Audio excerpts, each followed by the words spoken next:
ഈ sectarian politics Iran രൂപപ്പെടുന്ന പശ്ചാത്തലത്തിൽ തന്നെ സജീവമായ ഒരു കാര്യമാണ്. പ്രധാനമായും ഈ ഒന്നാമത്തെ ഗൾഫ് വാർ പശ്ചാത്തലത്തിൽ അമേരിക്ക കൊണ്ടുവന്ന ഒരു പോളിസിയാണ് കണ്ടെയ്ൻമെന്റ് പോളിസി.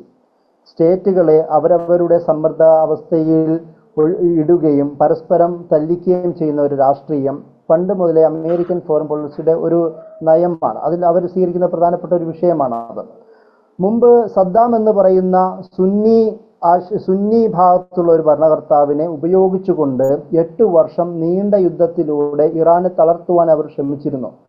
പക്ഷേ യഥാർത്ഥത്തിൽ സംഭവിച്ചത് രണ്ട് രാഷ്ട്രങ്ങളും ദുർബലമായി മാറി എന്നതല്ലാതെ അത് ഇറാനെ തളർത്തുവാൻ അമേരിക്കയ്ക്ക് കഴിഞ്ഞില്ല.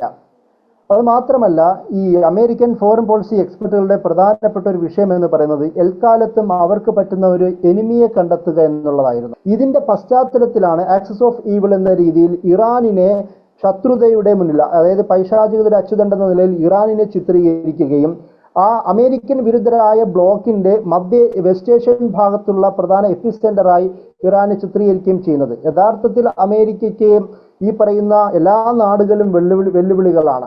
സൗദി അറേബ്യയ്ക്ക് അവരുടേതായ ഒരു സോഫ്റ്റ് പവർ ഉണ്ട്, അവരുടേതായ ഒരു ഡിപ്ലോമസി ഉണ്ട്, അവരുടേതായ മുസ്ലിം ലോകത്തുള്ള ഒരു പവറുണ്ട്. ആ പവറിനെ അണ്ടർമൈൻ ചെയ്യുകയും എന്നാൽ സൗദിനെ ഉപയോഗിച്ചുകൊണ്ട് ഇറാനെതിരെ ഒരു വെല്ലുവിളി തീർക്കുകയും ചെയ്യുന്ന ഒരു സാഹചര്യമാണ്. അതുകൊണ്ട് തന്നെ സലഫി കാഴ്ചപ്പാടുകളിലൂടെ ഷിയഈ വിരുദ്ധ രചനകൾക്ക് കൂടുതൽ പ്രാബല്യം നൽകുകയും അങ്ങനെ അത് കൂടുതൽ ഒരു ഇറാൻ എന്നത് ഒരു മുസ്ലിം ലോകത്തെ തന്നെ ഒരു ത്രെട്ടായി ചിത്രീകരിക്കുകയും ചെയ്യുക. എത്രത്തോളം എന്ന് പറഞ്ഞാൽ ഫലസ്തീൻ എന്ന് പറയുന്ന പ്രശ്നം കത്തിച്ചു നിർത്താൻ ശ്രമിക്കുന്നത് ഇറാനാണെന്നും ഇറാൻ അവരുടെ താല്പര്യം സംരക്ഷിക്കാൻ വേണ്ടി മാത്രമാണെന്നും തരത്തിലുള്ള സലഫി വ്യാഖ്യാനങ്ങൾക്ക് പോലും പ്രാബല്യം വരുന്നത് ഈ പശ്ചാത്തലത്തിലും കൂടെയാണ് എന്ന് നമ്മൾ മനസ്സിലാക്കേണ്ടതുണ്ട്. അങ്ങനെ ഇറാനെ അരികുവൽക്കരിക്കുക, അതോടുകൂടി ഇറാനിന്റെ ശക്തി ഇല്ലാതാക്കുകയും ചെയ്യുക. പക്ഷേ ഇറാൻ എന്ന് പറയുന്നത് നൂറ്റാണ്ടിൽ പഴക്കമുള്ള എന്നാൽ ഡെമോഗ്രഫി കൊണ്ടും അതുപോലെ തന്നെ ജിയോഗ്രഫി കൊണ്ടും വളരെ സമ്പുഷ്ടമായ ഒരു രാഷ്ട്രത്തിനെ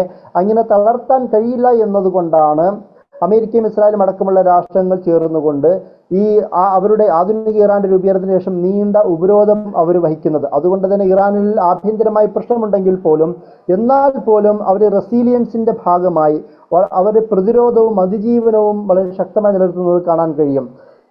ഇതിന്റെ കൂടെ നമ്മൾ ചേർത്ത് മനസ്സിലാക്കേണ്ട ഒരു കാര്യം, ഒരു ഷിയ സുന്നി സെക്ടേറിയൻ എന്ന് പറയുന്നത് അമേരിക്കയുടെയും ഇസ്രായേലിന്റെയും താല്പര്യവും കൂടാണ്. കാരണം അവിടെ ഒട്ടുമിക്ക അന്താരാഷ്ട്ര ഇസ്ലാമിക ബോഡികളിലും ഇറാൻ അവർ പ്രത്യേകം ശ്രദ്ധേയമായ സ്ഥാനം വഹിക്കുന്നുണ്ട്. പ്രത്യേകിച്ച് OIC ആണെങ്കിലും അല്ലെങ്കിൽ റാബിത്തത്തുൽ ആലമുൽ ഇസ്ലാമി എന്ന് പറയുന്ന വേൾഡ് മുസ്ലിം ലീഗിന്റെ ആ ഒരു സംഘടനയാണെങ്കിലും അല്ലെങ്കിൽ ലോക ഇസ്ലാമിക സംഘടനകളുടെ പണ്ഡിത സഭകളാണെങ്കിലും ഇറാനിന്റെ പ്രത്യേക സാന്നിധ്യം അവിടെ ഉണ്ട്. അതുകൊണ്ട് തന്നെ ഇറാനെ ഇസ്ലാമിന്റെ ഭാഗത്ത് നിന്ന് അടർത്തി മാറ്റാൻ കഴിയില്ല എന്നതുകൊണ്ട് ഈ ലിൻഡ്സേ ഗ്രഹാം പോലുള്ള ഇസ്ലാമോഫോബുകൾ തന്നെയായ, അതായത് പ്രോ സയനിസ്റ്റ് ആയ അമേരിക്കൻ സെനറ്റർമാരുടെ സഹായത്തോടു കൂടി ഈ ഇപ്പോഴത്തെ ശ്രമങ്ങൾ നടക്കുന്നത്.